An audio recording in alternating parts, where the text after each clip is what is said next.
all of a sudden the individuals on your team can take over. All of that here tonight. Here's Anthony. Domination in the first quarter. It's been pretty lopsided. Thunder lead by 11. And we'll be back in just a moment with the start of the second quarter.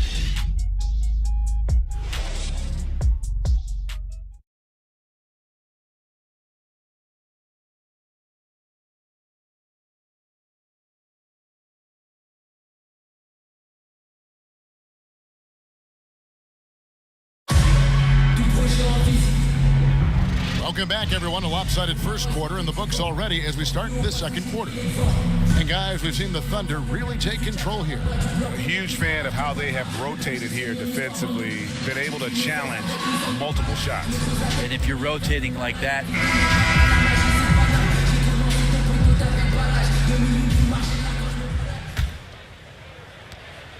the Thunder leading by 11.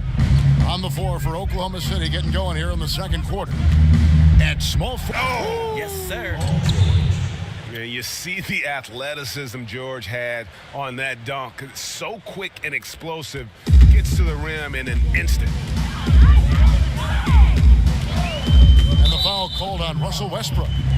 That is his first foul of the game.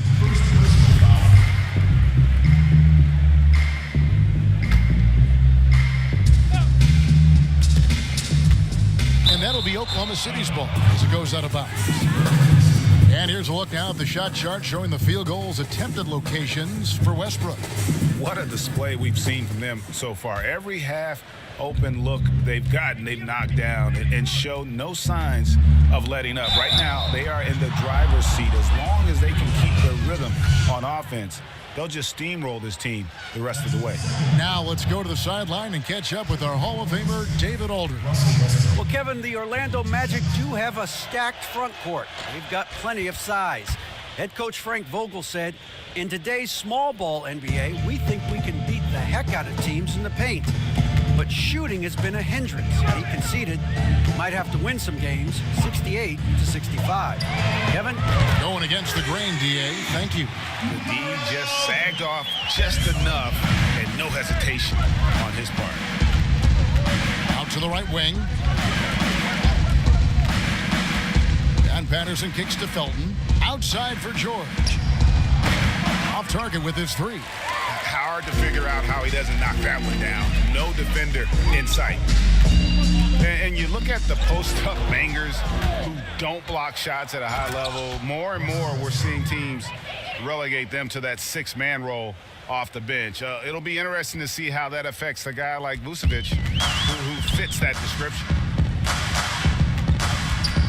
And Augustine kicks to Simmons. The pass to Spates. One up, one down. 2 points with his first shot this game. That was big because they dug a big hole in the first quarter, but starting to show signs of life. Greg, why is it, do you think, that teams want those more floor-bound, post-up big men like Vucevic coming off the bench? I think 2 things. First of all, their defensive shortcomings are less exposed playing against other reserves. Also, their ability to create offense on the block has more value with that second unit because that group tends to have their struggles in terms of scoring the basketball. Wow, just in shock that he missed that layup. Not a lot of defense there. Here's Azania, defended by George. From 13, here's Vucevic. And with that one, the lead is trimmed to single digits. Vucevic has got 9. Guys, he can get this shot anytime he wants. Now, you bet. With his height, not many defenders are going to challenge that mid-range jump shot. Oh, taking it to the rack with power. Hammering down the two-hand slam. And now the first timeout called here for the Magic. Hey, Bray, you and I were talking about the toughest players in the league just a minute ago. It's easy to go right to physical attributes, but let's shift it. And who are some of the toughest guys mentally in the game now? Well, those guys who are thinking out there on the floor, not only about what they have to do, Kevin, but getting their guys lined up and into right spots. I think that Marc Gasol does an incredible job of that in Memphis, especially as the center, knowing all the coverages, backing up the line of defense on pick and rolls, rebounding, outletting, scoring. That's a lot of work for a big guy. And the elite guys that we could talk about, Kev, Chris Paul and LeBron James. I mean, how good are those guys when it comes down to making sure that things are communicated between the coach and that all five guys know their responsibilities on the floor? Yeah, but if it can come from the back end, like you said with Gasol, what about a guy like DeAndre Jordan, who I think has really tried to improve that part of his game? I think there's a lot more appreciation for how much DeAndre Jordan does, especially the way that he contributed to the USA team. Westbrook, rebounded by Vucevic. Vucevic has got 3 rebounds now in this one. Augustine with it. Westbrook picks him up. And Augustine kicks to Spates. And count it. He'll head to the line with a chance to make it 3. And their shots are falling now with more regularity than we saw at first. And Maurice Spates, the stretch big man, has always had a good mid-range shot, Brent, but when he was with the Warriors, you may recall, he was able to expand his range out to 3.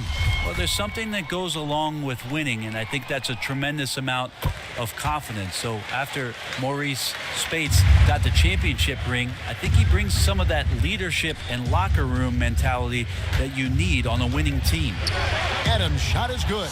Well, Adams doesn't get his number called offensively all that often, but when he does, he can show you what he's capable of doing. And the foul called on Russell Westbrook. That'll be his second foul of the game. And that's foul number 2. Maybe you don't sit him at this point, but you really have to be careful to not pick up another beforehand. Augustine from outside. The shot is good. It's his second bucket in 5 tries. It's foolish leaving anyone that wide open from outside the arc. The D has got to be better. Kick out to Adams. And that basket's going to count, folks. Gets the goaltending call right there. So close to getting the block there. You can live with those calls because you'd rather have a guy playing aggressive instead of playing it safe. Catching up on the changes for Oklahoma City. Anthony comes in for Patrick Patterson. And Corey Brewer's subbed in for Raymond Felton. Augustine, that's good. Yeah, you can see the defense broke down there, allowing him to get all the way to the hoop. Westbrook dishes to Grant. Back to Westbrook. And oh boy, a lot of contact there, but he gets the call and will shoot 2. TJ Augustine picks one up. Well, Brent, the media and others have commented that while Westbrook is a gifted scorer, he isn't an efficient scorer. What do you think of that? Well, Russell is surrounded by guys who are still trying to figure out exactly what they are supposed to be in the league. He's not going to wait around for them to figure it out on his watch. And so that's the delicate dance right now for Oklahoma City. Russell Westbrook trying to find a balance between leading the charge and putting a charge in his teammates. And unfortunately, we've seen a few too many of those. A lack of concentration, a turnover, and an easy bucket in transition. 1:07 left now here in the second. It's Fournier on the wing. Spates sets a screen. Down to 5 on the shot clock. It's good, and the Thunder lead is cut down now to just 6 in the basket from Augustine. You know, he has single-handedly helped them carve into this lead thanks to his scoring in the quarter. In the corner, it's Brewer. To the wing right side. It's Carmelo Anthony on the wing. Up and in, off to an efficient start. 2 for 3 from the field. They should continue to get the ball inside. The defense struggling to contain them. Spates sets a screen. And Fournier